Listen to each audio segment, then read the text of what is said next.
Obuulize mu kibiina butegeeza nti okola ebyo ekibiina bye kikola ki bye kyagala.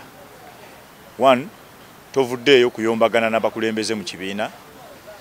2 buli bwe bakuyita mu kibiina obeerawo mu eyo meeting gy'olina okubeeramu. Ekyokusatu osubscribinga ku kibiina kati nga ffe ababaka buli mwaka buli mwezi tuwaayo ssente mu kibiina kyaffe. Ekyokulala buli wobeera ku TV nga zino protectinga image y'ekibiina era ekyo abasinga obungi ababaka bonna bakikoze. So ekyobuulize tekitegeeza muntu abeerawo buli kaseera nga yekuba serefi n'abakulembeze. Ekyobuulize kitegeeza ku adowalinga ne values z'ekibiina.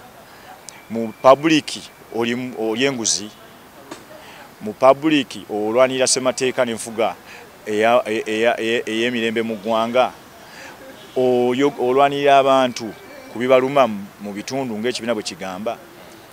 Bw'oba oteesa mu parliament oteesa okusinziira ku values ezo ekibiina kyezaagala n'embeera nga bye bayita obuulize. Ffe twajja mu 2021 nga tusuubira ne president tujja kuba naye nga tumanyi nti president agenda okulembera agenda kubanga wa kibiina kyange. Era ye manifesto gye nakola mba nkoze manifesto nga manyi president wange yagenda obeera mu ntebe. Kati bwe kiba nga kyalemwa ekya president ate gwe n'oyitamu ng'omubaka wa parliament kitegeeza otandika okukola ng'okola ebyo ebisoboka okusinza ku gavumenti eyo ekola ki.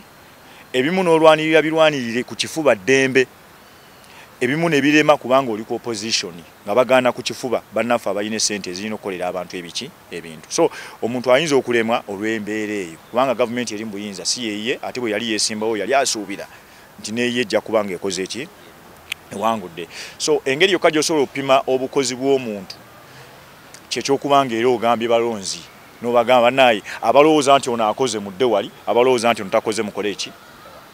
Yengeri yokka abalowooza nti akoze basinga obungi ng'ogamba omusajja akoledde abantu kubanga tukolera abantu bingi. Waliwo bempeera school fees, waliwo benzijanjaba, waliwo benkoledde mu byemizannyo, waliwo bensobodde okukolera mu byenguudo, waliwo benkoledde mu byobulamu, waliwo benkoledde nga mu byobuntu, waliwo benzirikiddeko, waliwo benteesereza mu parliament, waliwo benwaniridde. Nsibiddwa emyaka 10 emyaka 2 waliwo abakaabya amaziga ku lwange ne bamanya nti omusajja asacrifice nze goyinza obutakirabawo naye nga lwa atakiraba nnyo naga sacrifice eno nnene omusajja gy'akoze byafaayo by'ekiconstituency yaffe. So ndowooza nti ebyo byonna bino biconsideringa naye singa obukulu bateeke mu bisaawe akijjuza yaba asinga amaanyi mu kitundu ekyo. Nze sinalowooza nti waliwo enkola egenda okugobererwa ng'ogyeko eyo yokka eri mu ssemateeka. Naddala ffe bamemba gwe twateesaako ne tusobola okumuyisa mu National Council nange kwentuula ng'omubaka wa Parliament.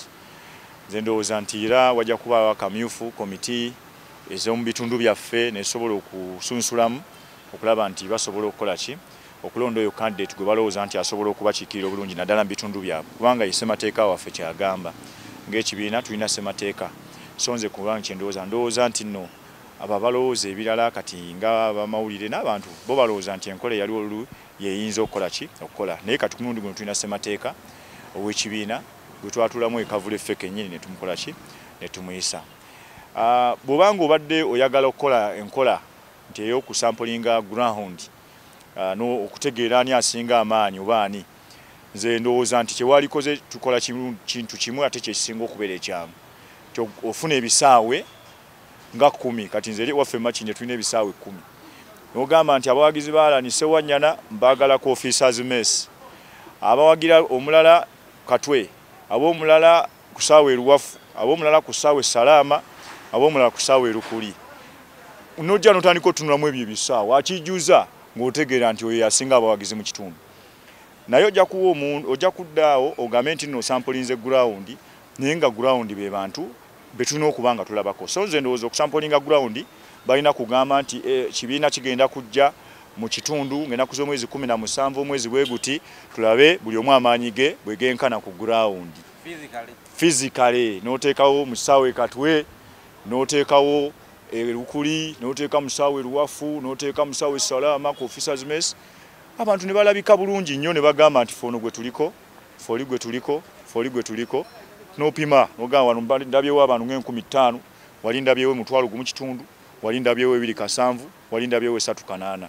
n'olyoka otegeera ani asinga amaanyi mu kitundu ekyo. Otherwise nze ndowooza nti nno ssemateeka waffe ajja kugobererwa bulungi. Anti kyagamba kyakamyufu kano akafa aka committee wansi nga mu DP we twabeeranga.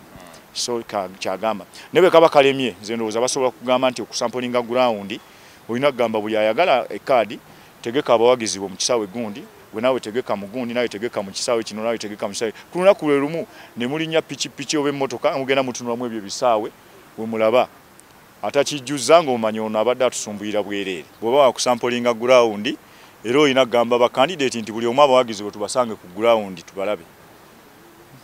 Bw'oba wagenda mu kamyufu era okateekawo structure nejja nereeta candidate nerekoleeta oyo omutuufu gwe balowooza nti yabakoledde oba gwe baagala okulonda. Kuba gwe oyinza olowooza tayagalwa naye ng'ate omuntu bamukola ki? Bamwagala.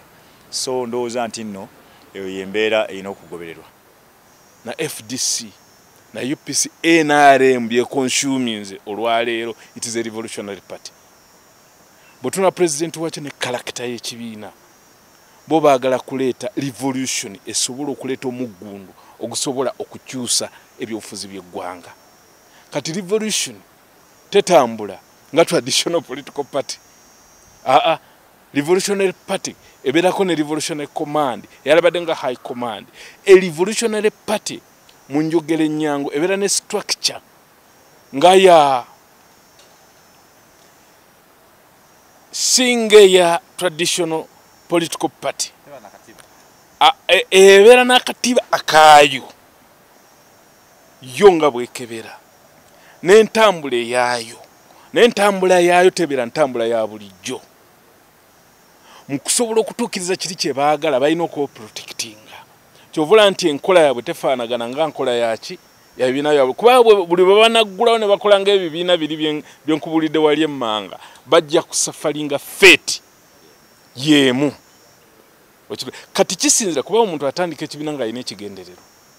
Bw'oba otandise ekibiina ng'oyaga kuleeta nkyukakyuka ya muggundu onaakola ebyo President Museveni byayagala okole akuyingiremu. Kuba bw'otunulira kati National Unity Platform n'abaana abagigoberera ekibali ku bwongo enkyukakyuka erina okujja oba ezzeetya oba ezzeetya. Kakati gwajjidde mu ndowooza ey'ogamba nti nno kaalina kubeera kalulu kokka. Enkola y'ebandala.